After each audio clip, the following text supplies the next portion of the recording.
Members of the media, thank you very much for being here this afternoon. This is just a weather update. You remember there was a media release on Wednesday, which really went out for today's briefing in terms of what we anticipate today and tomorrow. So in that media release, we were anticipating some weather activity to happen, and one of them was the damaging heavy swells arriving to the shorelines on Wednesday and Monday morning. The anticipation of heavy rain starting on Sunday evening, and an anticipation of strong winds associated with embedded low, which is just to the west of Fiji and moving towards the group. So we'll give that update on that media release. And for today's update, first of all, looking at the weather map. And on the weather map, we see that there is a low to the west of Fiji and associated trough of low pressure. This trough of low pressure is expected to move towards the group. And as the system draws closer to the group, it is going to bring heavy rain, and as well as strong winds in most parts of the country.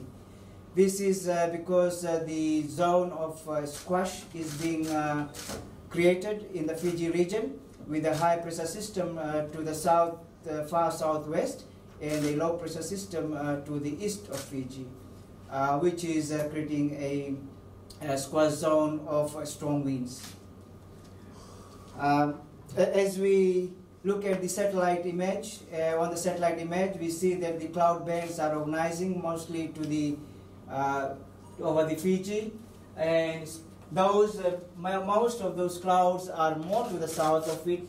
However, we are looking at as it comes closer, the bands of active rain will start to pop up over Fiji and bring heavy rain and strong winds together with the thunderstorms.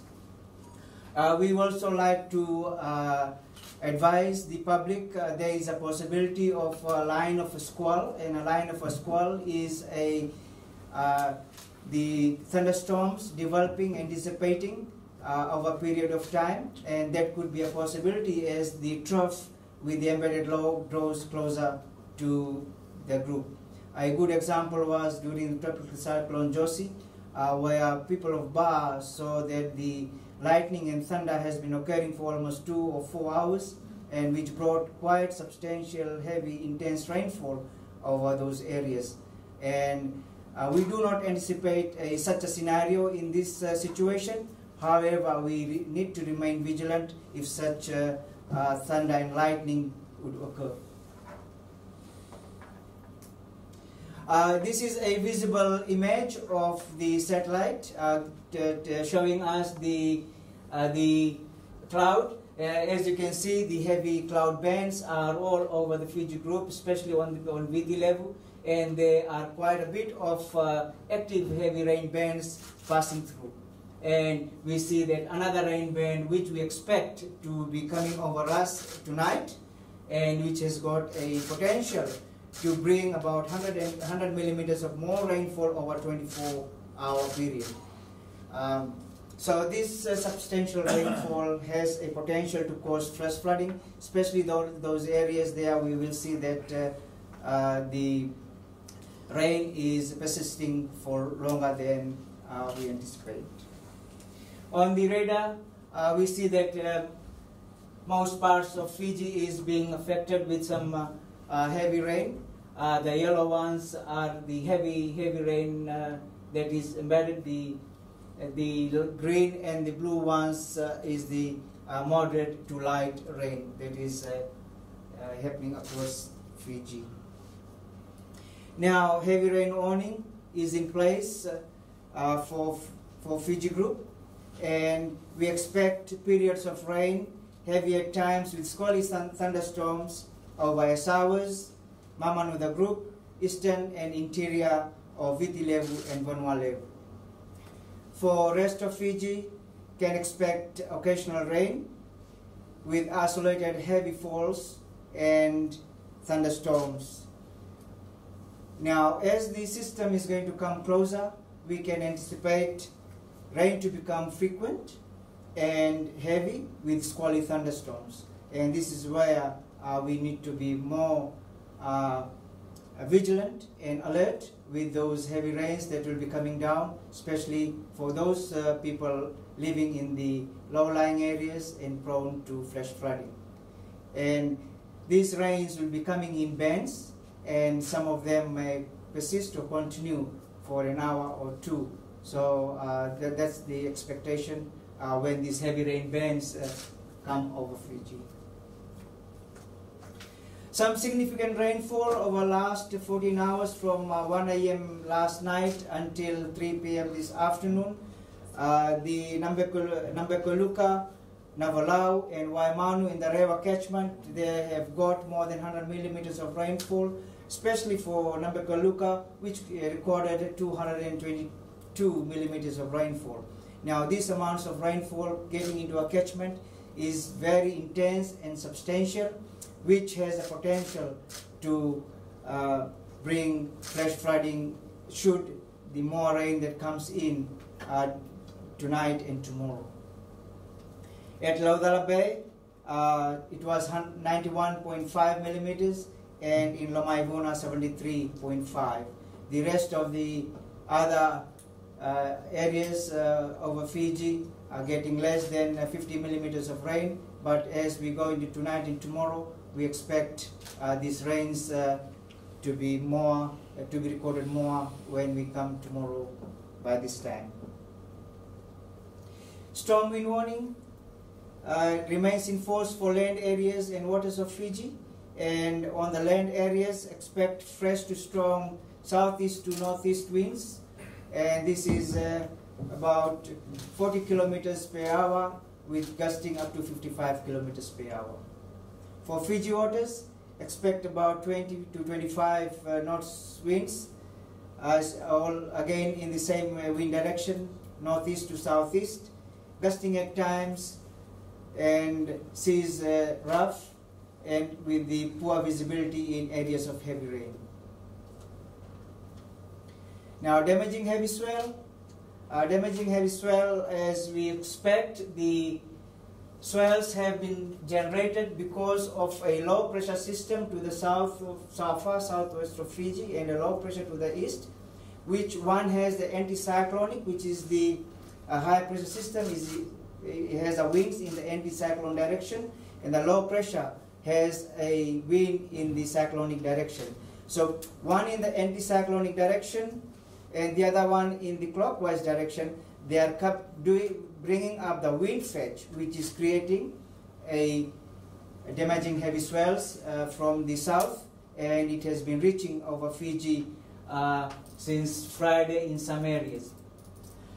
Tonight, this evening, the highest or the peak wave is expected to arrive during high tide, and tomorrow morning we expect that.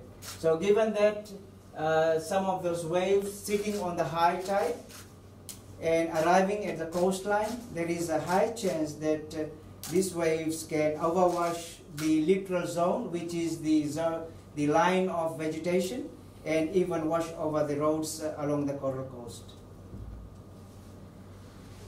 Now, looking at these waves being generated, the red ones are more than 4 meters, and some of these blue ones, this is the passage around Batu Grasa, and this is where the risk is high, where it can overwash the roads during the high tides.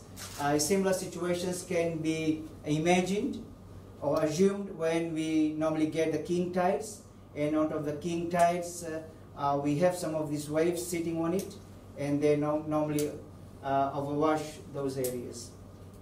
And for those villages on the Coral Coast, in the southern Viti Levu, as well as on the western Viti Levu coast, Mamanudes, they are requested to be extra vigilant in terms of these waves, this evening's high tide and tomorrow morning's high tide. Such a scenario could be expected in terms of the heavy damaging swells. Flash flooding. given that some rain has already occurred and that has substantial rain, especially in the Rewa catchment, and with anticipated rain forecasted, there is a potential for flash flooding, especially for those areas that are prone to flash flooding. There is also a chance for the occurrence of those, high chance for occurrence of those flash floods if there is a persistent heavy rain occurring in the same location. And we also see that the high tide is about 1.8 meters, and on top of that, the damaging heavy swells will be sweeping that could further exacerbate the situation in the low-lying areas. Advice to communities: for those that are living in the coastal areas, flood-prone and landslide-prone areas, are advised to be alert and take necessary precaution if necessary. Members of the public are also encouraged to stay safe and do not attempt to cross flooded drains, rivers, or roads or bridges, and motorists are requested that they should not attempt to drive in the flooded waters, recalling the incidents that happened during Easter weekend, and we really call on the motorists to be more vigilant this time around should there be any flooding across the roads. Wave conditions are risky for mariners to carry out activities such as fishing and sea transportation on coastal areas, especially for those operating smaller vessels, should avoid navigating in these conditions. Similarly, for those using Queen's Road, as mentioned before, please exercise extra alert or exercise extra caution for occasional washover of roads during high tides, especially this evening and tomorrow morning. And all communities living in the coastal areas and other sea users, particularly in Kandavu, Benga, Vatulele, Southern Lau, and Mamanoda groups, Southern and Western Vitilevu, are advised to exercise extreme caution and be vigilant of occasional sea flooding during this high tide. This is the briefing for this afternoon. If you have got any questions, I'm happy to take on questions, make any clarifications if you wish.